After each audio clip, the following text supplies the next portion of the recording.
कक्षा 10 CBSE social science इसके important question देख रहे हैं। जितने बार ये एग्जाम्स में आए हुए हैं बोर्ड एग्जाम्स में, उस हिसाब से ये इम्पॉर्टेंट है। काफ़ी पॉसिबिलिटी है कि ये आगे भी आए। आपको बताना है 4 फायदे, describe any 4 merits of road transportation. 4 benefits बताने हैं या एडवांटेजेस बताने हैं। पहली चीज़ तो ये है कि रोड बनाना रेलवे रेल ट्रैक बनाने से सस्ता है, यानी ये सस्ता मसौदा है। दूसरा ये है डोर टू डोर सर्विस, आपके घर तक, आपके बिल्कुल जो घर के सामने जो रोड है ना, वहां तक रोड ट्रांसपोर्ट आ सकता है।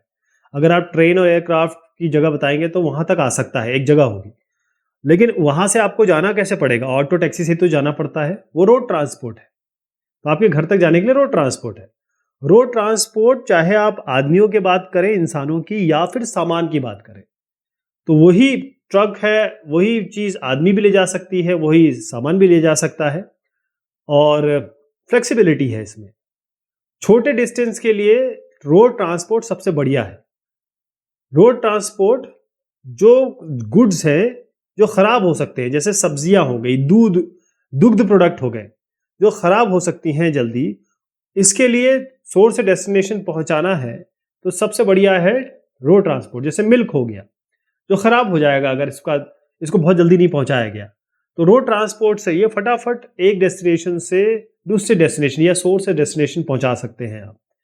इसके अलावा अगर बहुत स्लैंट हाइट है, यानी पहाड़ी इलाका है जहां स्लोप ज्यादा है, वहां पर आप बना सकते हैं रोड।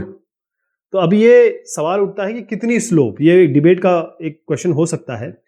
लेकिन मसला ये है कि अगर आप किसी भी रीजन में जाएं, हिमालयन रीजन में जाएं, लद्दाख में जाएं, नेपाल में जाएं, तो वहां पर आप रोड्स देखेंगे, रोड ट्रांसपोर्ट देखेंगे जो एकदम एंड तक, जहां पर बहुत कम लोग भी रहते हैं, वहां तक भी आप बस ट्रक से जा सकते हैं। तो अगर हाई ग्रेडियंट है, स्लोप ज्यादा है, यहां पर ट्रेन बनाना चाहे, ट्रेन की ट्रैक डालना चाहे, तो ट्रेन नहीं चढ़ पाएगी। Which government body supervises the functioning of formal sources of loan in India? जो फॉर्मल सोर्सेज हैं ऋण देने के, उनको कौन देखता है? आरबीआई देखता है, रिजर्व बैंक ऑफ इंडिया। इनका काम है कि बैंकों पे सुपरवाइज करना, उन पे ध्यान रखना, सब कुछ सही चल रहा है, कुछ गलत तो नहीं हो रहा, और उनको गाइडेंस देना। Explain any 3 effects of non cooperation movement on the economy of India. Non cooperate movement यानी असहयोग आंदोलन। तो जब ये असहयोग आंदोलन शुरुआत की गई, खासतौर पे गांधी जी ने, तो इकोनॉमिक फ्रंट में काफी इसका इफेक्ट पड़ा। पहली चीज है कि बाहर से जो भी सामान आता था, विदेशी सामान, उसको बॉयकॉट किया गया। जो शराब की दुकान थे, उनका घेराव किया गया, धरना दिया गया, और बाहर की चीजों को जलाया गया, कपड़ों को खासतौर पे। जो बाहर से क्लोथ्स आते थे 1921 और 1922 में आधे हो गए। 102 करोड़ जब वो अमाउंट था इसका, वो केवल 57 करोड़ रह गया, क्योंकि आधा हो गया अमाउंट। जैसे ही ये बायकॉट मूवमेंट बढ़ा, लोगों ने केवल जो देसी कपड़े हैं, देश में बने कपड़े, उनका इस्तेमाल करना शुरू किया, बाकी सबका इस्तेमाल करना बंद कर दिया। तो इससे हिंदुस्तान की जो टेक्सटाइल मिल है, कपड़ा मिले हैं, और हैंडलूम, ये बहुत आगे, हस्तकरघा, ये काफी आगे बढ़ा। What is a trade barrier? Why did the Indian government put up trade barriers after independence? ये सवाल हम पहले कर चुके हैं, लेकिन कई बार आता है। तो ट्रेड बैरियर का मतलब होता है रुकावट, व्यापार में रुकावट, या फिर व्यापार को संतुलित करना। यह ऐसा रिस्ट्रिक्शन है जो सरकार लगाती है ताकि वो फ्री ट्रेड करवा सके, वो एक्सचेंज को बाधित कर सकती है या खुला कर सकती है। यानी एक देश ये डिसाइड कर सकता है कौन सी चीज आएगी, कितनी आएगी। तो ये क्यों किया जाता है, उसके कुछ कारण है। पहला तो ये है कि जो इंडिजीनियस प्रोड्यूसर्स हैं, यानी जो लोकल प्रोड्यूसर हैं, उनको आगे बढ़ाने के लिए। और उसके बाद ये है कि इंफ्रास्ट्रक्चर बने, यानी डेवलपिंग इंफ्रास्ट्रक्चर के लिए भी ये ट्रेड बैरियर लगाया जाता है। अगर आप चाहते हैं फॉरेन डायरेक्ट इन्वेस्टमेंट हो, बड़ी बड़ी कंपनियां आए, तो उसके लिए आप बैरियर थोड़ा फ्री कर सकते हैं। इससे क्या होता है, देश आगे बढ़ता है। जैसे टैक्स ऑन इंपोर्ट्स हो गया, अगर इंपोर्ट हो रहा है तो उस पर टैक्स लगा रहे हैं हिंदुस्तान। हुआ ये कि कॉलोनाइजेशन, हम लोग कम से कम 200 साल रहे ब्रिटिश रूल में, और वहाँ पर इंफ्रास्ट्रक्चर डेवलपमेंट या देश आगे बढ़ने से थोड़ा रुक गया था। तो 1950 और 1960 के बीच में एक बहुत बढ़िया डेवलपमेंट का फेज शुरू हुआ। पंडित नेहरू थे उस समय।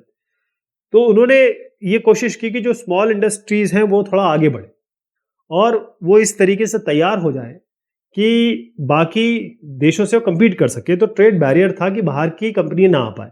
फिर उसके बाद धीरे-धीरे ये बैरियर खोले गए। आज बैरियर्स काफ़ी खुल गए हैं।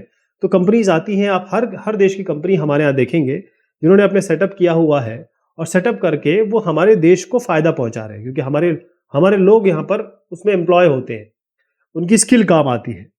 जैसे मान लीजिए एक कंट्री है, यहाँ पर हमने एक बैरियर लगा दिया। आपको आप नहीं चाहते वो सामान आए, तो आप टैक्स लगा दीजिए उस पे। इतना टैक्स लगा दीजिए कि कोई कोई सोचे भी ना कि आपके यहाँ वो बेचे या आए। लेकिन अगर आप चाहते हैं कि वो सामान, वो गुड या वो सर्विसेज आपके पास आए, तो उसका टैक्स एकदम कम कर दीजिए। तो सारी की सारी कंपनियां आप ही की तरफ आएंगी कि यहाँ सबसे कम हमको टैक्स लगता है, बड़ा आसान है यहाँ पे बेचना या यहाँ पर सर्विसेज देना। Explain how dynastic succession is a major challenge for political parties in India. इसे कहते हैं कि बाप फिर बेटा फिर उसका बेटा, यही लोग बस राज कर रहे हैं पॉलिटिकल पार्टीज में। तो यहाँ पर देखें आप, हर एक जो बाएं हाथ पे दिख रहा है वो पिताजी है, और जो दाएं हाथ पे उनका बेटा है या बेटी है। यानी आप ये मान सकते हैं कि बहुत अच्छा काम किया होगा किसी ने, लेकिन उनका बेटा भी बहुत बढ़िया पॉलिटिशियन हो, बड़ा पढ़ा लिखा हो, बहुत काबिल हो, इसकी संभावना, इस पे हम डिबेट कर सकते हैं। तो यहाँ पर आप जितने भी लोग देख रहे हैं, उनके जो बेटे या बेटी है वही राज कर रहे हैं, या फिर उन्हीं को पावर मिली और उन्हीं को उनके पिताजी ने वो किया गया, अपना उत्तराधिकारी बनाया। जैसे आप देख रहे हैं कि अनुराग ठाकुर जी है, अब इन्होंने ने जो धूमल साहब है उनके बेटे हैं ये। अब ये हमारे सपोर्टिंग एक तरीके से फाइनेंस मिनिस्ट्री हो गई है। तो डायनेस्टी का खेल है, डायनेस्टिक सक्सेशन इसे कहते हैं। ये पॉलिटिकल पार्टीज में बहुत सीरियस चैलेंज है। बहुत सारे जो प्रोसीजर है वो लोगों के सामने नहीं आते, क्योंकि बंद कमरे में फैमिली के बीच में या लोगों के बीच में, जिनको जो करीब है उन्हीं के बीच में ये गेम खेल लिया जाता है। वही पावर में होंगे, उनके बेटे पावर में होंगे, उनकी बेटियां पावर में होंगी, उनके चाचा भतीजावाद होता रहेगा। बाकी जो लोग हैं वो बस भक्तों की तरह या अंधभक्तों की तरह बस आगे बढ़ रहे हैं कि उनको कहा गया और कुछ उनको बताया नहीं जाता। इसी तरीके से जो टॉप मेंबर्स हैं फैमिली के, जैसे कोई एक फैमिली हो गई, गांधी फैमिली हो गई, उसमें सारी चीज गांधी जी लोगों के हाथ में ही है। यानी बाकी ऑर्डिनरी वर्कर का कुछ उनको फेयर चांस मिलने की संभावना कम रहती है। ऐसे नहीं कहूंगा कि नहीं मिलती। जैसे मुलायम सिंह यादव जी के बाद अखिलेश जी यादव आ गए। अब वो जब यादव जी आ गए तो सारे उनके जो मेंबर्स हैं वो कहीं ना कहीं किसी पोस्ट पे आ गए। इससे ये होता है कि जिनके पास लेक्स एक्सपीरियंस है या जिनके पास सपोर्ट नहीं है, वो अपने डायनेस्टी के कारण वो लोग आ जाते हैं। यानी अगर जनता चाहे ना चाहे, केवल इस नाम पे कि ये इनका बेटा है बेटी है, क्योंकि ये लोग पॉलिटिशियंस है, ये जानते हैं कैसे कैसे पॉलिटिक्स राजनीति करनी है, तो अपने बच्चे उनके इस तरीके से डायनेस्टी में आ जाते हैं। Explain the idea of satyagraha according to Gandhi ji. Gandhi ji के हिसाब से सत्याग्रह क्या था? सत्याग्रह का मतलब है सत्य का आग्रह। जनवरी 1915 में जब गांधी जी आए, अब हुआ ये था कि वो साउथ अफ्रीका में ऑलरेडी ये काम कर चुके थे। जो अपार्थेड है, रंग भेद की नीति, उसके खिलाफ वो काम कर चुके थे। तो ये एक बहुत अच्छा तरीका था, नया तरीका था मास लोगों को मोबिलाइज करने का। इसमें ये था सच्चाई और नॉन वायलेंस, अहिंसा। मतलब कोई भी मारकाट, कोई लड़ाई झगड़ा नहीं, बस सच्चाई। इसमें यह होता था कि अगर हमारी बात सत्य है, हम उसका आग्रह करेंगे, हम स्ट्रगल करेंगे उस चीज के लिए जो इनजस्टिस है। हमारे ऊपर कोई ऐसी चीज या ऐसा कानून बनाया गया जो हमारे एग्जिस्टेंस के खिलाफ है, तो हम आपके ऑपरेशन, आप हमें मारिए, हम हमें पीटिए, कोई बात नहीं, हमें जेल में डालिए, लेकिन सच कभी छुपता नहीं। तो हम सत्य का आग्रह करेंगे, हम धरना देंगे, हम बैठेंगे बगैर खाए पिए। तो यहां पर आपको ट्रूथ, और आपके पास अगर सच्चाई है और इनजस्टिस हो रही है, तो आप वायलेंस की आपको आवश्यकता नहीं है, क्योंकि आपको सच समझाने के लिए लड़ाई करने की जरूरत नहीं है। तो ये जो तरीका था अहिंसा का, ये सत्याग्रह जैसे मैंने आपको बताया, ये एक इसने क्या किया, पूरे देश को एकजुट कर दिया। यानी सब लोग जो गांधी जी के राह पर चलने लगे, ना कोई लड़ाई ना कोई झगड़ा। गांधी जी के लिए कहा गया, साबरमती के संत उन्हें कर दिया कमाल, ना बछरी ना ढाल, कुछ भी उन्होंने चीजें नहीं ली और फिर भी उन्होंने हमें फ्रीडम दिलवा दी। तो यानी आप सत्य का आग्रह करें और बगैर किसी किसी लड़ाई झगड़े के, अगर आपकी बात सच्ची है तो आप जीतेंगे, क्योंकि अगला आदमी भी इंसान है, वो भी सोचेगा कि यार इतनी लाठी पड़ने के बाद भी ये कुछ नहीं कह रहा है और ये बेचारा है जिसके ऊपर अत्याचार हुआ है। Environmental degradation has been seen everywhere. Explain any 3 values that can help to prevent environmental degradation. जो हमारे वातावरण का ह्रास हो रहा है या नुकसान हो रहा है, उसका कारण क्या है? पहली चीज तो यह है पोल्यूशन। सबसे बड़ी प्रॉब्लम है पोल्यूशन, और हम पेड़ों को काटे चले जा रहे हैं। तो पोल्यूशन, इंडस्ट्रीज जब आएंगी, अगर देश आगे बढ़ना है तो इंडस्ट्रीज भी लगेंगी, तो पोल्यूशन होगा, चाहे नॉइस पोल्यूशन हो, चाहे एयर पोल्यूशन हो, वाटर पोल्यूशन हो, जिस भी प्रकार का पोल्यूशन है। इसके अलावा हम वाइल्ड लाइफ को, वेजिटेशन को खत्म कर रहे हैं, हम इनको बिल्कुल काट रहे हैं, जानवरों को मार रहे हैं। तो ये एक तरीके से हम अपने वातावरण का, एनवायरनमेंट का नुकसान कर रहे हैं। तो इसके क्या तरीके हो सकते हैं, कैसे हम इनको प्रिवेंट करेंगे, क्या क्या हम इस पे स्टेप लेंगे? इंडस्ट्रियल डेवलपमेंट तो चाहिए ना, लेकिन हमको कुछ ऐसा ध्यान भी देना है कि हम सबसे पहली चीज जो पानी, जो भी हम पानी, हर एक बूंद बहुत इंपॉर्टेंट है। तो अगर एक पानी डिस्चार्ज किया जाता है, फेंका जाता है इंडस्ट्री द्वारा, वो 8 गुना ज्यादा फ्रेश वाटर को, मतलब 8 गुना उससे ज्यादा पानी को खराब कर देता है, पॉल्यूट कर देता है। तो इसीलिए हमको रीयूज करना है, पानी को रिसाइकल करना है। पानी को यूज करके ना छोड़ दें, उसको बार बार क्लीन करें, उसको यूज करते रहें। रेन वाटर हार्वेस्टिंग कर सकते हैं, पानी की जरूरत जहां हो। ऐसी बड़ी बड़ी इंडस्ट्रीज हैं जहां पर पानी जमा किया जा सकता है ना, उसको पानी की जरूरत वहीं से पूरी हो जाएगी। जो बहुत गर्म, जैसे थर्मल पावर प्लांट वगैरह से जो पानी आता है, और जो गंदगी या फिर टॉक्सिक मटेरियल निकलता है, इसको सीधा आप एक्वेटिक एनवायरनमेंट में डाल दें, पानी में, पॉन्ड में डाल दें, तो वहां पर बड़ा नुकसान हो जाएगा। क्योंकि एक मछली या एक जानवर जिस पे इतना गर्म पानी डालेंगे, उसका क्या होगा? इसके अलावा जो हवा निकल के आ रही है चिमनियों से, या ये कहें जो स्मोक निकल के आ रहा है, एयर पोल्यूशन हो रहा है, उसके लिए हम क्या करेंगे? उसके लिए स्मोक स्टैक्स लगा सकते हैं, इलेक्ट्रोस्टैटिक प्रेसिपिटेटर्स आते हैं, फैब्रिक फिल्टर्स हैं, स्क्रबर्स हैं, इनर्शियल सेपरेटर्स आते हैं। मतलब ये अलग अलग तरीके हैं किस तरीके से जो भी चीज़ें पोल्यूट कर सकती हैं उनको वहीं पे रोक लिया जाए। स्मोक को कैसे हम रोक सकते हैं? उसके लिए हम कोल कम से कम कर सकते हैं। मशीनरी और इक्विपमेंट हम यूज कर सकते हैं। जनरेटर में हम साइलेंसर्स लगाएं, क्योंकि ये नॉइस पोल्यूशन बहुत क्रिएट करता है। एक आपको इंडस्ट्री अलग से दिख जाती है, वहां बहुत ज्यादा नॉइस आती है। और जो भी मशीनरी है उनको हम एनर्जी एफिशिएंसी बनाएं, 5 स्टार 4 स्टार, ताकि वो एफिशिएंसी से काम करें। How is democratic government known as responsive government? Explain with an example. Responsive government का मतलब क्या होता है? एक ऐसी सरकार, ऐसी लोकतांत्रिक सरकार, वो रिस्पॉन्सिव तब होगी जब एक आदमी, सिटीजन, उसकी नीड्स, एक्सपेक्टेशन, उसकी जरूरतें, उसके एस्पिरेशन के हिसाब से गवर्नमेंट रिप्लाई करे या फिर गवर्नमेंट उस पर एक्ट करे। यानी जो लोगों ने इलेक्ट किया है जिस गवर्नमेंट को, गवर्नमेंट तो स्लेव हो गई ना, हमारी नौकर हो गई, लोग जो है मालिक हो गए। तो हम, उनका काम ये है कि हमारी बात सुने, लेकिन उल्टा होता है, हम लोग नौकर बन जाते हैं, सरकार जो है वो हो जाती है, मालिक हो जाती है, जबकि है नहीं। जैसे 2005 में एक एक्ट पास किया गवर्नमेंट ने, राइट टू इंफॉर्मेशन, कि सरकार में क्या हो रहा है, सरकारी तंत्र में क्या हो रहा है, सरकारी व्यवस्था में क्या हो रहा है, हमें पता होना चाहिए, हमें आप बताइए।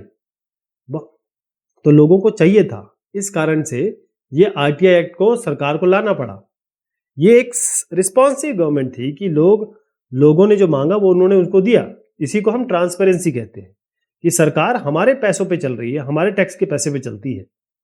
वो सरकार हमको ना बताए कि वो क्या कर रहे हैं। लेमैन तरीके से बताता हूं आपको।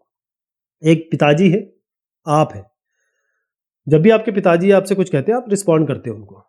लेकिन जब आप अपने पिताजी से कुछ पूछते हो क्या वो रिस्पॉन्ड करते हैं? अगर वो रिस्पॉन्ड करते हैं तो वो रिस्पॉन्सिव गवर्नमेंट है।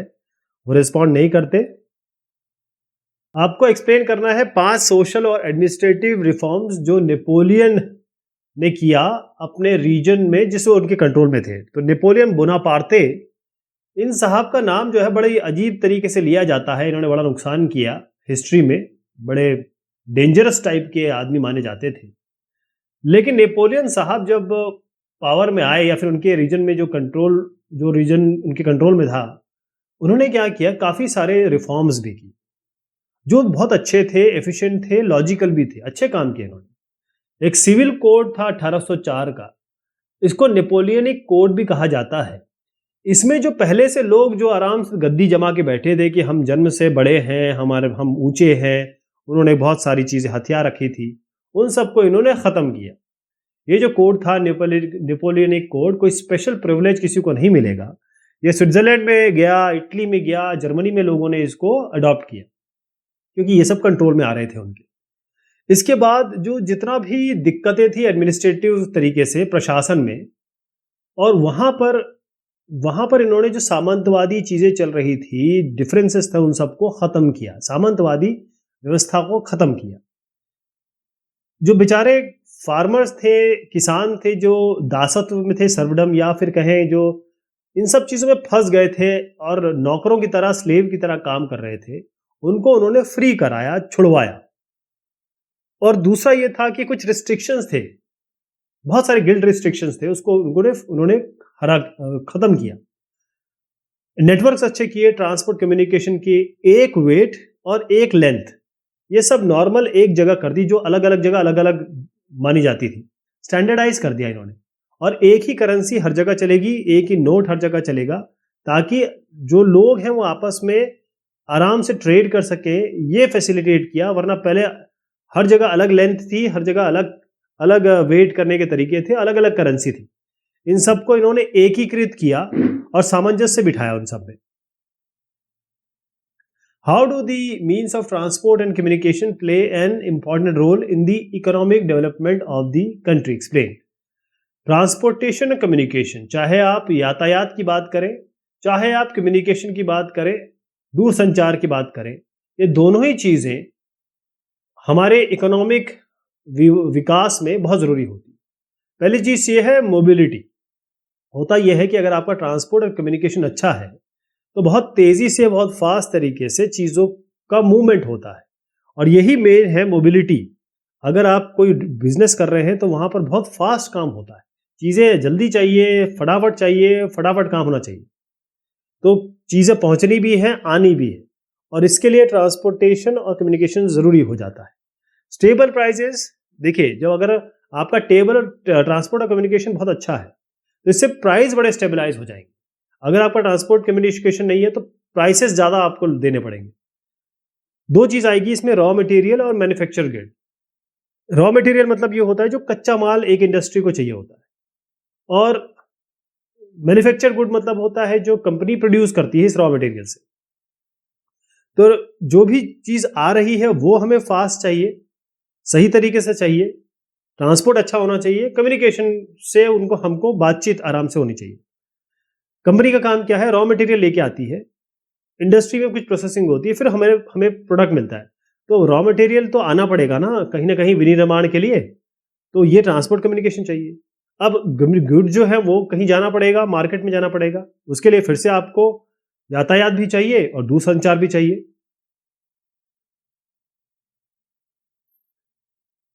Explain any 3 problems faced by iron and steel industry in India.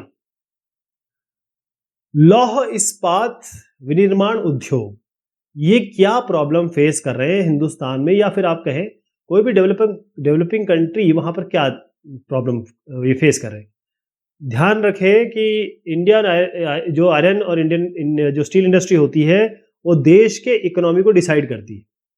एक तो चीज ये है कि जो कोयला इस पे इस्तेमाल होता है वो बड़ा महंगा है। कोयला, क्योंकि इसको प्रगलन करना पड़ता है, जलाना पड़ता है, मोल्टन स्टेट में करना पड़ता है, तो ये इतना महंगा है, इसको खरीदना ही, क्योंकि कोल बेसिक नीड है, किसी भी आयरन स्टील इंडस्ट्री के लिए कोल जरूरी हो जाता है, क्योंकि ये महंगा है। या अवेलेबिलिटी इसकी कम हो पा रही है, ये। दूसरा ये हमारे लेबर कभी कभी स्किल्ड और जो सेमी स्किल्ड होते हैं वो उतनी प्रोडक्टिविटी नहीं दे पाते। एनर्जी नहीं है, आप कहीं जाएंगे तो लाइट नहीं आ रही है, कहीं आ रही है, कब लाइट आ रही है, कभी कभी बंद हो जा रही है। मतलब कभी भी आप ये नहीं कह सकते कि 24 घंटे लाइट आएगी। हिंदुस्तान में हर जगह ऐसा ही है। इंफ्रास्ट्रक्चर सही नहीं है। एक्चुअली जो इंफ्रास्ट्रक्चर होता है वो चाहे टेक्नोलॉजी डिपार्टमेंट में ले या फिर किसी भी डिपार्टमेंट में ले, बिल्डिंग के ले, यातायात दूरसंचार जैसे मैंने अभी आपको बताया, वहां थोड़ी सी दिक्कत है।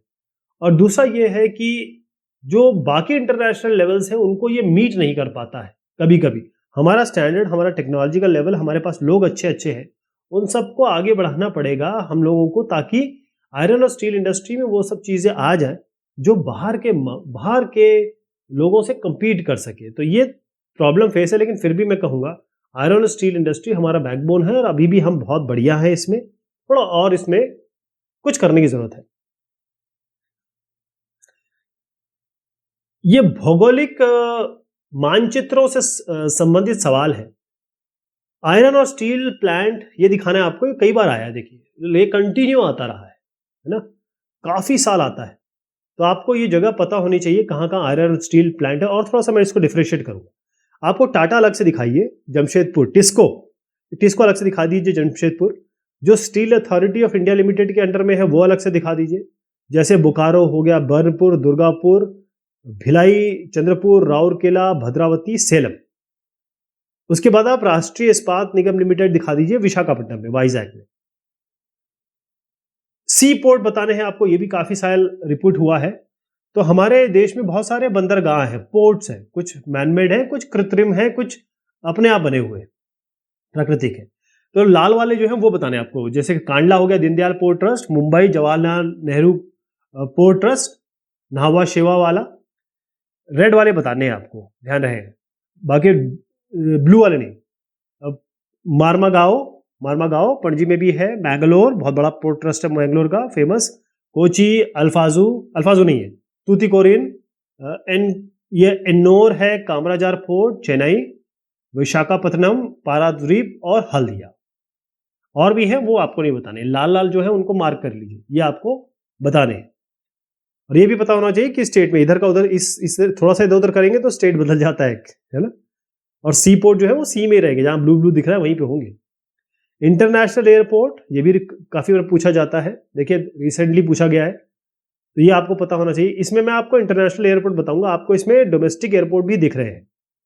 ये सारे मैप मैंने लेटेस्ट मैप्स ऑफ इंडिया से उठाए हैं, तो आपको लेटेस्ट चीज मिलेगी इसमें। एक तो न्यू दिल्ली हो गया, अहमदाबाद, कोलकाता, गुवाहाटी, मुंबई, हैदराबाद, विशाखापट्टनम, बेंगलुरु, चेन्नई, कोची और तिरुवनंतपुरम, त्रिवेंद्रम।